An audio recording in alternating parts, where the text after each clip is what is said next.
বিটিআৰত এইবাৰ কাৰ্যত যুদ্ধ লাগিছে। 17 বছৰ ধৰি বিটিআৰ শাসনকাৰী আছিল হাগ্ৰামা মহিলাৰ নেতৃত্বাধীন বিপিএফ। প্ৰথমবাৰৰ বাবে বিপিএফ প্ৰত্যাহ্বানৰ সন্মুখীন হৈছে।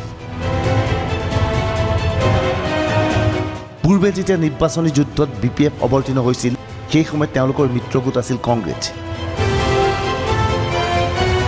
এইবাৰ তেওঁলোকৰ মিত্ৰগোট বিজেপি, কিন্তু বিজেপিৰ স্থিতি সম্পূৰ্ণ সুকীয়া।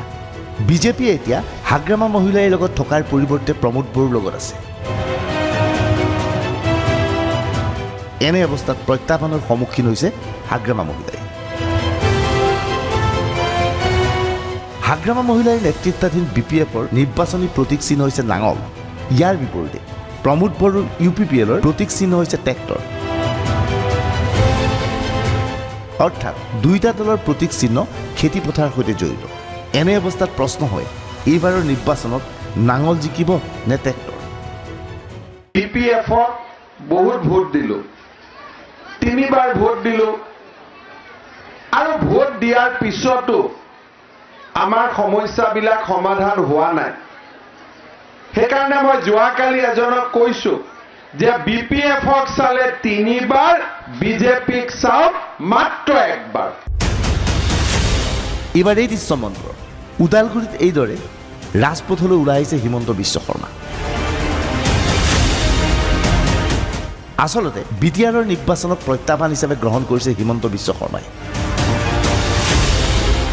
হেলিকপ্টাৰ যোগে ইটোৰ পৰা সিটো সমষ্টিলৈ গতি কৰিছে হিমন্ত বিশ্ব শৰ্মাই। মাজে মাজে এইদৰে ৰেলী উলিয়াইছে। উদ্দেশ্য যিকোনো প্ৰকাৰে হাগ্ৰামা মহিলাক এইবাৰ প্ৰতিহত কৰিব লাগে।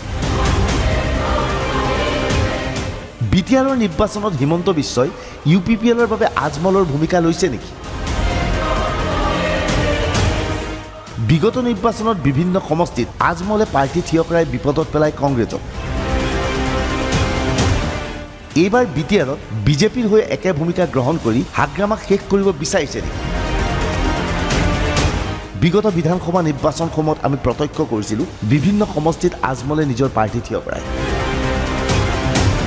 সেইবোৰ সমষ্টিত সংখ্যালঘুৰ ভোট বিভাজিত হয়, যাৰ ফলত বিপদত পৰে কংগ্ৰেছ। এইবাৰ বিটিআৰৰ নিৰ্বাচনত হিমন্ত বিশ্ব শৰ্মাই কাৰ্যত আজমলৰ ভূমিকা পালন কৰিছে। বিটিআৰৰ নিৰ্বাচনত বড়ো জনসাধাৰণৰ মাজত ব্যাপক সমাদৰ পাইছে ইউপিপিএলে। ইয়াৰ বিপৰীতে অনাবড়োৰ ব্যাপক সমৰ্থন হাগ্ৰামা মহিলাই। এতিয়া অনাবড়োৰ ভোট ভাঙিবলৈ তৎপৰ হৈ পৰিছে হিমন্ত বিশ্ব শৰ্মা। বিজেপি পাৰ্টিৰ হৈ নিৰ্বাচনী প্ৰচাৰ চলাই হাগ্ৰামাক বিপদত পেলাইছে হিমন্তই। হিমন্ত বিশ্ব শৰ্মাই ভালদৰে জানে বড়ো ভোটৰ গৰিষ্ঠ সংখ্যক ভোট ইউপিপিএলৰ হাতলৈ যাব। ইয়াৰ বিপৰীতে বিগত সময়ছোৱাত হাগ্ৰামা মহিলাই বিজয়ী হৈ আছিল অনাবড়োৰ ভোটৰ জৰিয়তে। এতিয়া হিমন্ত বিশ্বৰ লক্ষ্য এই অনাবড়োৰ ভোট বিভাজিত কৰিব লাগে। অনাবড়োৰ ভোট বিভাজিত হোৱাৰ লগে লগে বড়োৰ ভোট ইউপিপিএলৰ সপক্ষে গ'লেই ইউপিপিএলে বিটিআৰ দখল কৰিব পাৰিব।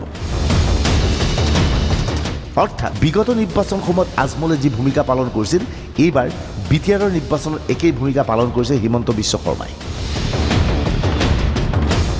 হিমন্ত বিশ্ব শৰ্মা অথবা বিজেপিৰ উদ্দেশ্য এইটো নহয় যে দলে বৃহৎ সংখ্যক আসন লাভ কৰক, কিন্তু উদ্দেশ্য এইটোৱেই অনাবড়োৰ ভোট বিভাজিত কৰি ইউপিপিএলক সহায় কৰি হাগ্ৰামা মহিলাক বিপদত পেলাওক। ওদালগুৰিৰ ধনশিৰিত হিমন্ত বিশ্বৰ নিৰ্বাচনী সভা। পুনৰ হিমন্ত বিশ্বৰ আক্ৰমণৰ লক্ষ্য হাগ্ৰামা মহিলাই। তেওঁলোকক এটা ইলেকশ্যনৰ সময়ত ক'ব যে অৰুণোদয় আঁচনি আহিব, মই চহী কৰিলে নাপাওঁ। মহিলাৰ আত্মসহায়ক গোট বিপিএফে চহী কৰিলে নাপায়। কি বিপিএফ ভগৱান নেকি? বিপিএফে চহী কৰিলে চব হ'ব, নহ'লে নহ'ব? কি বিপিএফ ভগৱান নেকি? যোৱাকালি ৰিহন দৈমাৰীয়ে কৈ আছে যে মই চহী নকৰিলে অৰুণোদয় নাপায়। আৰে অৰুণোদয় বিপিএফৰ ঘৰৰ পৰা আহিব নেকি? অৰুণোদয় কি বিপিএফৰ ঘৰৰ পৰা আহিব নেকি? কাৰ সাহস আছে দুখীয়া মানুহক নিদিয়াকৈ থাকিব? কাৰ সাহস আছে এইবাৰ আমাৰ বিটিচি বাসীৰ মাটি কিনা বেচাত কোনে বাধা দিব পাৰিব? মোক দেখুৱাই দিয়কচোন। নহ'বা এদিন নহ'ব আৰু এই দিন নহ'ব। কিয় আই মাতৃসকলক ইলেকশ্যনৰ মিটিঙত আহিবৰ কাৰণে ক'ব লাগিব নেকি যে আমাৰ মিটিঙত যদি নাহ 50,000 টকাটো নিদিওঁ? আৰে আপোনাৰ ঘৰৰ পৰা পইচা দি আছে নেকি? আমি এনেকুৱা কথা কওঁ নেকি কেতিয়াবা? আজি বাঘবৰ, জনিয়া, ধুবুৰী আমাক ভোট দিয়া বাটেই দিয়ক। আজি বিজেপি দলেতো তাতো বৈষম্য কৰা নাই। ভোট দিয়ক নিদিয়ক মানুহৰ অধিকাৰ যে চৰকাৰী আঁচনি ভোট দিয়াই পাব লাগিব, ভোট নিদিয়াই পাব লাগিব, এইটো ৰাইজৰ অধিকাৰ। এটা কথা জানিব, চন্দ্ৰ আৰু সূৰ্যটো বুজি পায়। সূৰ্যৰ পোহৰ পৰিলেহে চন্দ্ৰ জিলিকি থাকে নে জিলিকি থাকে? সূৰ্য নাথাকিলে চন্দ্ৰ থাকিব নেকি? সূৰ্য নাথাকিলে চন্দ্ৰ থাকিব নেকি? যদি নৰেন্দ্ৰ মোদী নাথাকে হাগ্ৰামা মহিলাৰ ভেলু আছে নেকি? কওকচোন, সূৰ্যটো কোন হয়? এই যে টকা পইচা আহে ক'ৰ পৰা আহে? হাগ্ৰামা মহিলাৰ এতিয়া নোট বনাই নেকি? মই দিম বুলি যে কৈ থাকে। নোটৰ প্ৰিণ্টিং প্ৰেছ আছে নেকি? গতিকে এইবিলাক কৰি BTCৰ মানুহক ইমান দিন দমন কৰি থাকিলে। আই মাতৃসকলক এনেকে কথা ক'ব লাগেনে? হয়, মোৰ চহী নহ'লে 50,000 টকা নাপাওঁ। হয়, আপুনি কি ভগৱান? হিমন্ত বিশ্ব শৰ্মা ক্ৰমাৎ আক্ৰমণাত্মক হৈ পৰিছে।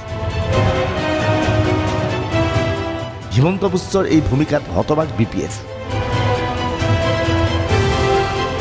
BPFে সপোনতো ভবা নাছিল হাগ্ৰামা মহিলাৰ ঘনিষ্ঠ হিমন্ত বিশ্বই এনেকৈ হাগ্ৰামা মহিলাক আক্ৰমণ কৰিব।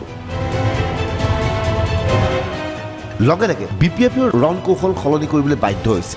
প্ৰথম অৱস্থাত BPFে ভাবিছিল কেৱল ৰঞ্জিত দাসে নিজাববীয়াকৈ বিজেপি পাৰ্টি থিয় কৰাব বিচাৰিছে।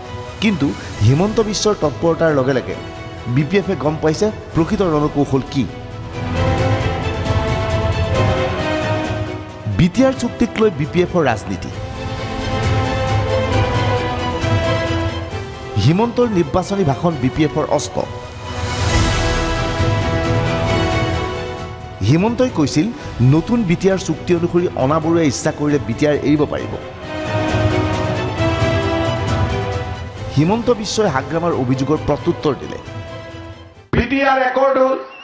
হাগ্ৰামা মহিলাৰীয়ে BTR একৰ্ডৰ এগেইনষ্টত মিটিঙে সভাই কৈ থাকে। আৰে বাবা, BTR একৰ্ডত চহী কোনে মাৰিছিলে? BTR একৰ্ডত চহী হাগ্ৰামা মহিলাৰীয়ে মাৰিছিল নে নাই তেওঁ সুধি ল'ব। আজি তেওঁ নিজে চহী মাৰে আৰু ইয়াত আহি কয় যে BTR একৰ্ড বেয়া। হিমন্ত বিশ্ব শৰ্মাই যেতিয়া ওদালগুৰিৰ ধনশিৰিত এইদৰে বক্তব্য ৰাখি আছিল, সেই সময়ত কুকুৰাঝাৰত ব্যস্ত আছিল হাগ্ৰামা মহিলাই। হাগ্ৰামা মহিলাই হিমন্তৰ বক্তব্যৰ বিষয়ে যেন আগতেই জানিছিল। হাগ্ৰামা মহিলাই ইংগিত দিলে হিমন্ত বিশ্বৰ সৈতে তেওঁৰ এক গোপন বুজাবুজি আছে। কৈছে নেকি? মই যোৱাকালিও কৈছে আমাৰ দিছপুৰ আৰু দিল্লীত বিজেপিৰ লগতে আছে। আৰু মই কৈছোঁ না অলপ আগত, হেমন্ত আৰু মই দুজনৰ খাজিয়াটো বুজাবুজি খাজিয়া। সি আজি ঠিকছে হৰি সিঙাত গালি দিব, সি হৰি সিঙা আৰু ধনশিত ঠিকছে গালি দিব। অহাকালি মই ঠিকছে গালি দিম তাক। ফালাফালি বুজাবুজিহে। হাগ্ৰামা মহিলাৰ এই বক্তব্য কিন্তু কোনো বিশ্বাসত ল'ব খোজা নাই। আচলতে হাগ্ৰামা মহিলাই ভালকৈ জানে হিমন্ত বিশ্বই লক্ষ্য হিচাপে বাছি লৈছে হাগ্ৰামা মহিলাৰ লগত থকা অনাবৰুৰ ভোট যাতে বিভাজিত নহয়। সেইবাবে হয়তো হাগ্ৰামা মহিলাই হাঁহি হাঁহি কৈছে হিমন্ত বিশ্বৰ সৈতে আমাৰ বুজাবুজি আছে। হাগ্ৰামা মহিলাই ক্ৰমাৎ ৰণকৌশল বুজি পাইছে। হাগ্ৰামা মহিলাই ভালকৈ জানে UPPLৰ লগত বড়ো ভোট আছে যদিও অনাবৰুৰ সমৰ্থন তেওঁলোকে বিশেষভাৱে লাভ কৰিবলৈ সক্ষম হোৱা নাই। প্ৰথমবাৰ যেতিয়া বড়ো চুক্তি হৈছিল, সেই সময়ত BTC গঠন হোৱাৰ সময়ত BPFৰ নেতৃত্বই কৌশলগতভাৱে 20 বা 22টা সমষ্টি এনেদৰে নিৰ্ণয় কৰি উলিয়াইছিল যে যিকেইটা সমষ্টিত বড়ো ভোটাৰে নিৰ্ণায়ক ভূমিকা পালন কৰে। এতিয়া সেই বড়ো ভোটাৰৰ নিৰ্ণায়ক ভূমিকা পালন কৰা এই সমষ্টিকেইটাই BPFৰ বাবে কাল হৈ পৰিছে। UPPLৰ প্ৰত্যাহ্বানৰ মাজতেই বিজেপিয়ে হাগ্ৰামাৰ ভোট ভাঙিবলৈ চেষ্টা কৰাৰ লগে লগে হাগ্ৰামাই এতিয়া তেওঁৰ প্ৰধান শত্ৰু হিচাপে UPPLৰ পৰিৱৰ্তে বিজেপি বুলি মন্তব্য কৰিবলৈ বাধ্য হৈছে। আমাৰ লগত একো ফেক্টৰ নহয়। এতিয়া আমাৰ যুদ্ধটো হ'ব বিজেপিৰ লগত, চিধা কথা। আগৰ UPPৰ লগত হৈ আছিলে, কিন্তু এই একমাহ ধৰি আমাৰ যুদ্ধটো হৈছে বিজেপিৰ লগত। বিজেপি আৰু BPF মেইন যুদ্ধটো হয়। যুদ্ধটো বহুত আছে, কংগ্ৰেছো আছে, AIUDFও আছে, UPPLও আছে, হীৰাচৰণীয়াও আছে, কিন্তু আচল যুদ্ধটো হ'ব এতিয়া বিজেপিৰ লগত। প্ৰমোদ বৰাই হাগ্ৰামা মহিলাৰ মুখত কোনো চিন্তা নাই। নিশ্চিন্তভাৱে হাগ্ৰামা মহিলাই নিৰ্বাচনী প্ৰচাৰ চলাই আছে, কিন্তু ভিতৰি ভিতৰি তেওঁ চিন্তিত হোৱাৰ মূল কাৰণ হিমন্ত বিশ্বৰ তৎপৰতা। হাগ্ৰামা মহিলাই ভালকৈ জানে এই নিৰ্বাচনত বিজেপিয়ে যথেষ্ট সংখ্যক আসন লাভ কৰিবলৈ সক্ষম নহয়, কিন্তু বিজেপিয়ে আজমলে এটা সময়ত কংগ্ৰেছৰ ভোট ভাঙাৰ দৰে এইবাৰ যে তেওঁলোকৰ ভোট ভাঙিব ওলাইছে সেই কথাও বুজি পাইছে হাগ্ৰামা মহিলাই।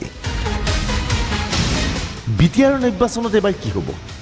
কোনটো দলে কেইখন আসন পাব? গুৰিৰ পৰা শ্ৰীৰামপুৰলৈকে আমাৰ চিটটো 25 to 30, মিনিমাম 25। বিজেপি কেইখনমান আসন পাব পাৰে? বিজেপি মোৰ হিচাপৰ আজিৰ দিনত দুটা আছে, সেইটোও মই সহায় কৰিব লাগিব। মই সহায় নকৰিলে এই দুটাও নিজিকিব। আৰু UPPL পাব নে? UPPL আজিৰ দিনত মই দেখা নাই, এখনো নাই, কিন্তু UDFক মই দুটামান দেখিছে, কংগ্ৰেছ এটামান দেখিছে। বহুতে হিমন্ত বিশ্ব শৰ্মাই যিকোনো প্ৰকাৰে হাগ্ৰামা মহিলাক আচলতে এইবাৰ ক্ষমতাচ্যুত কৰিব বিচাৰিছে। বিটিআৰ চুক্তি স্বাক্ষৰ হোৱাৰ পিছতেই হিমন্ত বিশ্বৰ হাগ্ৰামা মহিলাই সংঘাত হৈছিল।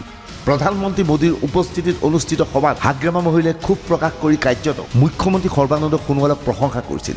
তাতেই ক্ষুণ্ণ হৈ পৰিছিল হিমন্ত বিশ্ব শৰ্মা। আৰু তাৰেই প্ৰতিশোধ ল'বলৈ এতিয়া দিনে নিশাই হিমন্ত বিশ্ব ব্যস্ত হৈ পৰিছে হাগ্ৰামাক প্ৰতিহত কৰিবলৈ। BPFক বহুত ভোট দিলোঁ, 3বাৰ ভোট দিলোঁ, আৰু ভোট দিয়াৰ পিছতো আমাৰ সমস্যাবিলাক সমাধান হোৱা নাই। সেইকাৰণে মই যোৱাকালি এজনক কৈছোঁ যে BPFক চালে 3বাৰ, বিজেপিক চাওক মাত্ৰ 1বাৰ। Bureau' report DY365।